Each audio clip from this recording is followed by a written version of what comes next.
সুপ্রিয় শিক্ষার্থীরা, কেমন আছো সবাই? আশা করি তোমরা যে যেখানে আছো নিরাপদে আছো, সুস্থ আছো। আমার আজকের অনলাইন ক্লাসে তোমাদেরকে স্বাগত জানাচ্ছি। আমি পল্লবী দে, প্রভাষক, অর্থনীতি বিভাগ, ঢাকা কলেজ। আজ আমি ক্লাস নিব অনার্স তৃতীয় বর্ষের ইন্টারন্যাশনাল ইকোনমিক্স কোর্সটি। এই কোর্সের chapter 4 economic growth and international trade, এই টপিকটির উপরে আজকে আমাদের class. International economics class honours third ইয়ারের এটি থার্ড ক্লাস। যে টপিকটি আমি বলেছি, various concept of economic growth related to trade, এটি আমি গত ক্লাসেও পড়িয়েছি। গত ক্লাসে দুটো ট্রেড সম্পর্কে ধারণা দিয়েছি, একটি এক্সপোর্ট লেড আর একটি হচ্ছে ইম্পোর্ট সাবস্টিটিউশন, আর আজকে বাকিগুলো পড়াবো। তবে তার আগে একটু কথা বলে নিই, এই যে চ্যাপ্টারটা economic growth and international trade, এই চ্যাপ্টারটির মূল বিষয়বস্তু কী? মূল বিষয়বস্তু হচ্ছে কেন বাণিজ্য হয়, বাণিজ্য থেকে লাভের পরিমাণ কতটুকু বা কিভাবে লাভ পরিমাপ করা হয়, এগুলো কিন্তু এই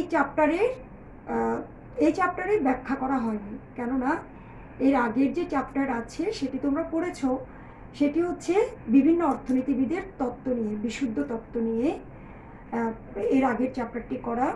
ওই চ্যাপ্টারে বিস্তারিত ব্যাখ্যা আছে কেন বাণিজ্য হয় এবং আন্তর্জাতিক বাণিজ্য থেকে একটি দেশের লাভের পরিমাণ কতটুকু বা কিভাবে লাভ পরিমাপ করা হয়। কিন্তু এই চ্যাপ্টারে তা ব্যাখ্যা করা হয়নি, শুধু এখানে পরিষ্কারভাবে তুলে ধরা হয়েছে প্রবৃদ্ধি এবং বাণিজ্যের মধ্যে সম্পর্ক কি।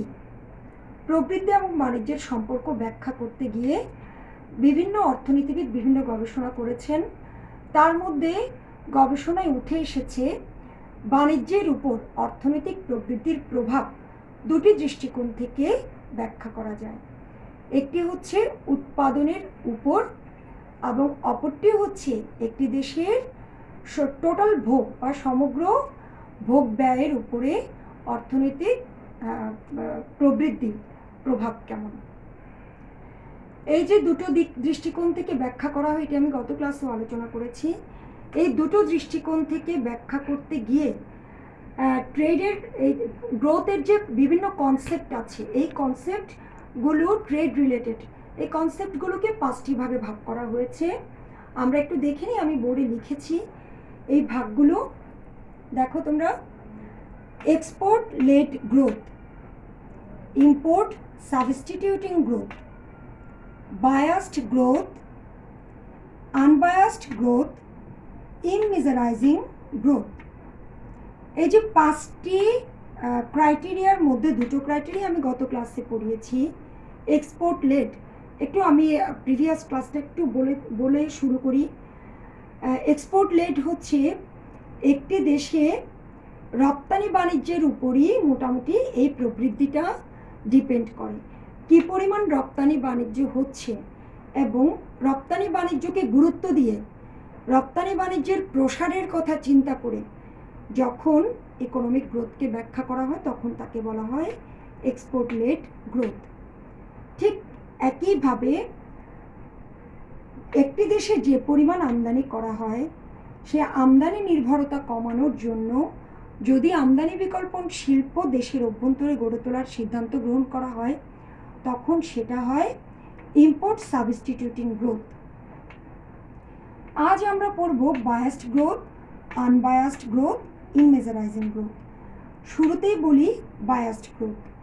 এখানে দেখো আমি তুলে ধরেছি বায়াসড গ্রোথ কি বা পক্ষপাতমূলক প্রবৃদ্ধি কি। তোমরা এখানে একটা চিত্র দেখতে পাচ্ছ, চিত্রটা একটু ভালোভাবে লক্ষ্য করো। চিত্রটার ব্যাখ্যা আমি তোমাদেরকে বোর্ডে ব্যাখ্যা করে দেখাচ্ছি। মূলত বায়াসড গ্রোথ কি বা পক্ষপাতমূলক প্রবৃদ্ধি বলতে আমরা কি বুঝি? একটি দেশে অনেকগুলো উৎপাদনের উপকরণ থাকে না, ভূমি, শ্রম, মূলধন, সংগঠন, অনেক উপকরণই থাকে। তবে অনেকগুলো উপকরণের মধ্যে কোন উপকরণকে গুরুত্ব বেশি দিয়ে ব্যবহার করা হচ্ছে উৎপাদনের ক্ষেত্রে। কোনো কোনো দেশ দেখবা শ্রম নিবিড় উৎপাদন করে বেশি, আর কোনো কোনো দেশ মূলধন নিবিড় উৎপাদন করে বেশি। বিশ্বে এরকম বহু দেশ আছে। আমি দক্ষিণ এশিয়ার দেশগুলোর মধ্যে চীন, ভারত, বাংলাদেশ, এই দেশগুলোতে জনসংখ্যা অনেক, তাই না? জনসংখ্যা অনেক মানে কি, শ্রম সহজলভ্য। তো এই দেশের উৎপাদন খাতগুলো কেমন হয়? শ্রমনিবিড় হয়। শ্রমনিবিড় উৎপাদন করতে গিয়ে যখন মূলধন নিবিড় বা জমি নিবিড় যে উৎপাদনগুলো আছে ওগুলো যখন কমে আসে, বা যে কোনো একটি উপকরণকে গুরুত্ব দিতে গিয়ে একটি উপকরণকে প্রচুর পরিমাণে মনোনিবেশ করে সেই উপকরণগুলোকে কাজে লাগিয়ে যখন কোনো প্রোডাক্ট তৈরি করা হয়, একটি দেশের বেশিরভাগ প্রোডাক্টে যখন একটি উপকরণের উপর বেসড করে করা হয়, তখন তাকে বলা হয় বায়াসড গ্রোথ। সেই প্রবৃত্তিটাকে বলা হয় বায়াসড গ্রোথ বা পক্ষপাতমূলক প্রবৃত্তি। দেখো এখানে চিত্রটা একটু লক্ষ্য করো প্রিয় শিক্ষার্থীরা, চিত্রটা দেখো।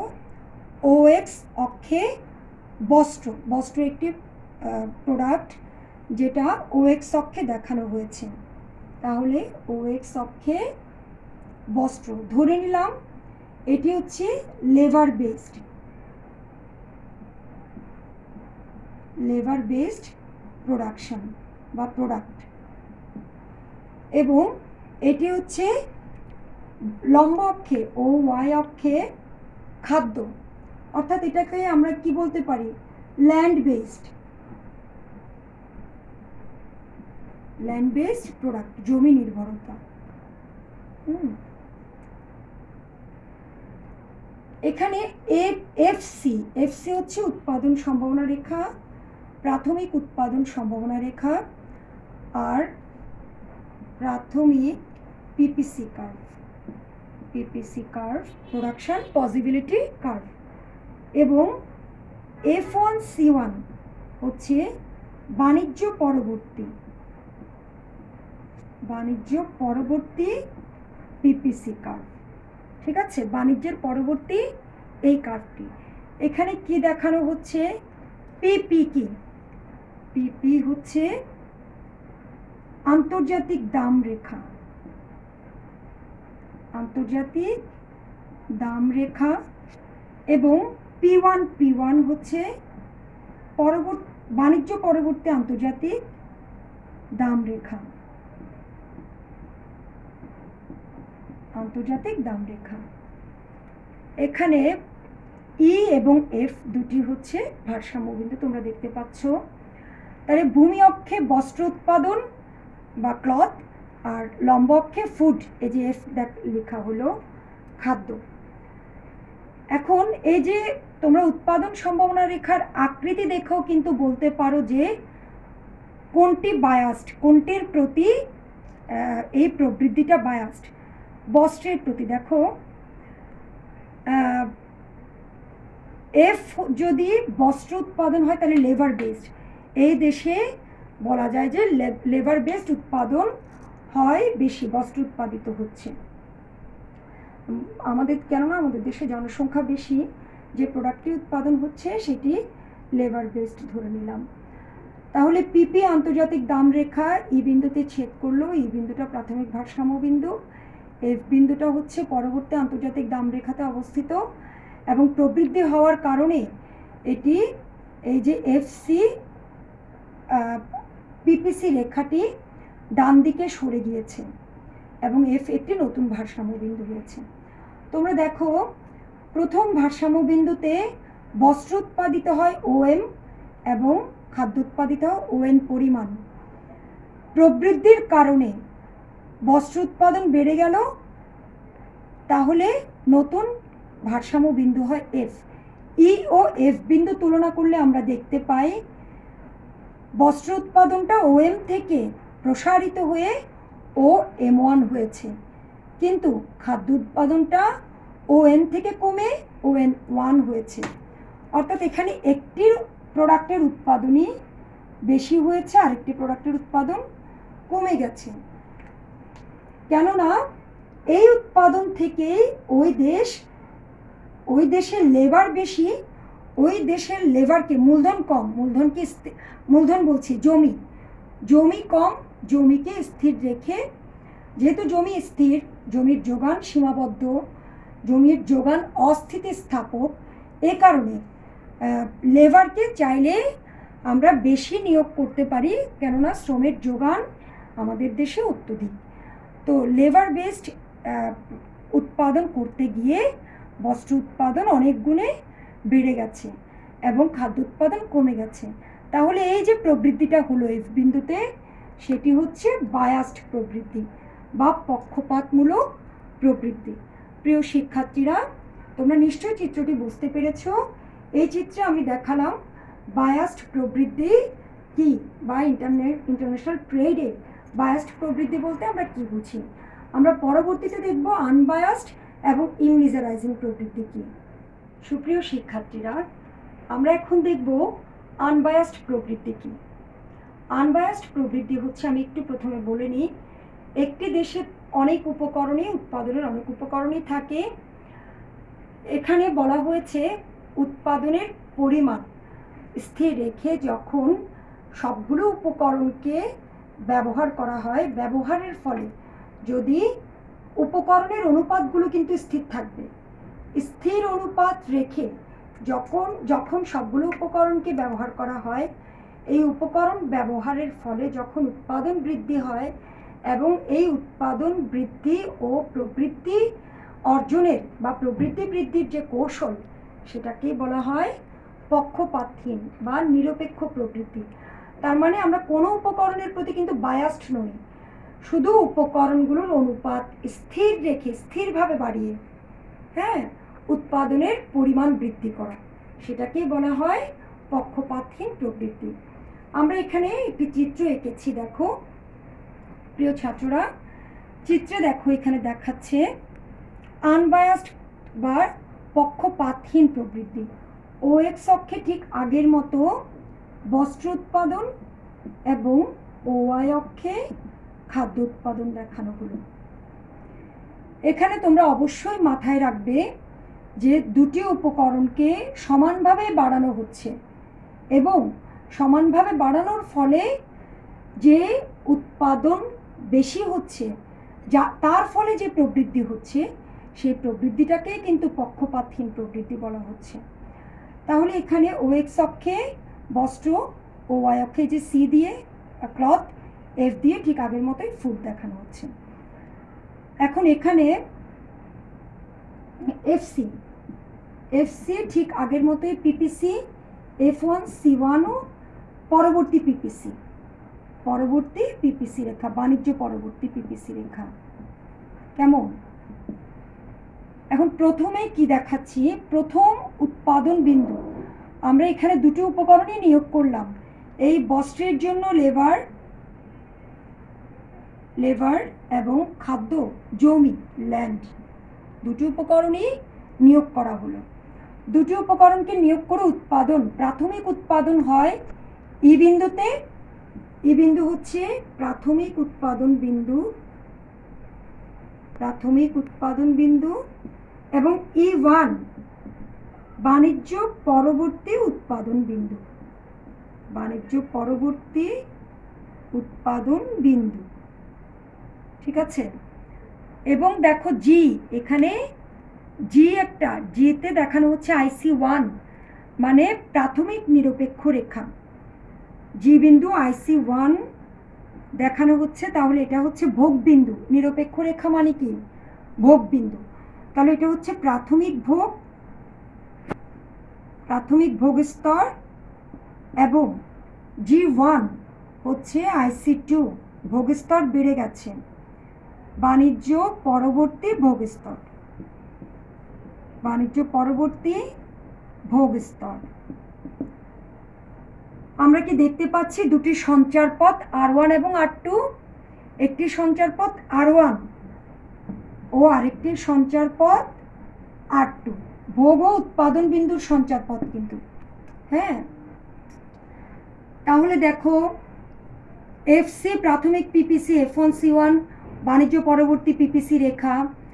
আমরা ল্যান্ড এবং লেবারকে স্থিরভাবে বা সমানভাবে যদি বাড়াই, তাহলে দুটো উপকরণই কিন্তু উৎপাদন বেড়ে যায়। দুটি উপকরণের উৎপাদন বেড়ে ই থেকে E1 বিন্দুতে যায়, ভোগস্তরও বেড়ে যায়, জি থেকে G1 বিন্দুতে চলে যায়। তাহলে বাণিজ্য পরবর্তী দুটি উপকরণ বেসড যে উৎপাদন বা দুটো উপকরণ বেসড যে প্রোডাক্ট আছে, বস্ত্র এবং খাদ্য, দুটোরই পজিটিভ চেঞ্জ আসে, অর্থাৎ ওই দেশের উৎপাদন এবং ভোগের স্তর বেড়ে যায়। বেড়ে দেখো দুটো সঞ্চারপথ R1 এবং R2, দুটি সঞ্চারপথ তৈরি হয়। এই দুটি সঞ্চারপথের কারণে সঞ্চারপথ দুটি যোগ করলে আমরা নতুন নতুন পিপিসি রেখা পাই, যাকে বলা হয়, যেখানে দেখা যায় যে দেখো সমানতালে প্রবৃদ্ধি বেড়েছে। তাহলে এটাকে বলা হয় পক্ষপাতহীন বা আনবায়াসড প্রবৃদ্ধি। তাহলে আমরা এর আগে দেখেছি বায়াসড প্রবৃদ্ধি, এখন দেখতে পাচ্ছি আনবায়াসড প্রবৃদ্ধি। প্রিয় শিক্ষার্থীরা, আরেকটা প্রবৃদ্ধির প্রকারভেদ আছে, সেটা হচ্ছে হতাশাজনক বা ইনমিজারাইজিং গ্রোথ। আমরা পরবর্তী চিত্রে সেটা ব্যাখ্যা করব। প্রিয় শিক্ষার্থীরা, সর্বশেষ যে প্রবৃদ্ধির ধারণাটি আমি তোমাদেরকে দিব সেটি হচ্ছে ইনমিজারাইজিং গ্রোথ বা হতাশাজনক প্রবৃদ্ধি। এটি কি? এটি হচ্ছে বাণিজ্য হারের অবনয়নকারী এবং পাশাপাশি অর্থনৈতিক প্রবৃদ্ধি ঘটছে। দুটো ধারণায় বাণিজ্য হারের অবনয়ন হচ্ছে, অর্থনৈতিক প্রবৃদ্ধি হচ্ছে। দুটোই যদি সমানভাবে চলতে থাকে তখন সেই প্রবৃদ্ধিকে হতাশাজনক প্রবৃদ্ধি বলে। এই ধারণাটি দেন এখানে আমি লিখেছি ভারতীয় অর্থনীতিবিদ জগদীশ ভগবতী। ভারতীয় অর্থনীতিবিদ জগদীশ ভগবতী বলেছেন, কোনো কোনো দেশে যখন উৎপাদন বৃদ্ধি হয় এবং সার্বিকভাবে দেশের চাহিদা মিটিয়ে যখন সেই দেশ বৈদেশিক বাণিজ্যে নিজের একটি অবস্থান তৈরি করতে পারে এবং প্রচুর পরিমাণে রপ্তানি পণ্য, বিভিন্ন ধরনের রপ্তানি পণ্যের যখন বৈচিত্র্যতা আনয়ন করে, তখন সেই দেশের বিপুল পরিমাণ পণ্য যখন বিদেশের বাজারে রপ্তানি করা হয়, এমন অনেক সময় দেখা যায় যে আন্তর্জাতিক বাজারে ওই দেশের এমন কিছু পণ্যের দাম অনেকাংশে কমে যায়। এই যে বিপুল রপ্তানি হওয়ার কারণে উৎপাদন বৃদ্ধি পায়, জাতীয় আয় বৃদ্ধি পায়, প্রবৃদ্ধি ঘটে। আবার আন্তর্জাতিক বাজারে দাম কমে যাওয়ার কারণে বাণিজ্য হারের অবনয়ন ঘটে। তাহলে দুটোই যখন পাশাপাশি ঘটে, ওই দেশের জন্য সেটা কখনো মঙ্গলজনক হয় না। এ কারণে জগদীশ ভগবতী বলেছেন এটি হচ্ছে হতাশাজনক প্রবৃত্তি। তখন যে প্রবৃত্তিটা ঘটে এটা হচ্ছে হতাশাজনক প্রবৃত্তি। আরও ধরো আমাদের দেশে অনেক প্রোডাক্ট আমরা বাইরে রপ্তানি করি, আবার অনেক প্রোডাক্ট আমদানি করি। যে প্রোডাক্টগুলো রপ্তানি করছি ওগুলোর যদি রপ্তানির কারণে আমাদের অবশ্য বৈদেশিক মুদ্রা অর্জন হয় এবং আমাদের সক্ষমতা বাড়ে, আমাদের প্রবৃদ্ধি হয়, কিন্তু ওই প্রোডাক্টগুলোর যদি আন্তর্জাতিক বাজারে দাম কমে যায় তখন কি ঘটবে? আবার তখন ঘটবে দেশের অভ্যন্তরে বাণিজ্য হারের অবনয়ন ঘটবে, ঠিক আছে, বা দেশের অভ্যন্তরে বাণিজ্য হারের নিম্নগতি ঘটবে। তখন যে প্রবৃদ্ধিটা হয় সেটাকেই জগদীশ ভগবতী হতাশাজনক প্রবৃদ্ধি বলেছেন। আমি একটু চিত্রের সাহায্যে এটা ব্যাখ্যা করি। দেখো, চিত্রে OX অক্ষে X পণ্য এবং OY অক্ষে Y পণ্য দেখানো হয়েছে। কোনো একটি দেশের AB হচ্ছে প্রাথমিক PPC কার্ভ, হ্যাঁ, প্রোডাকশন পসিবিলিটি কার্ভ, এবং A1 B1 হচ্ছে বাণিজ্য পরবর্তী PPC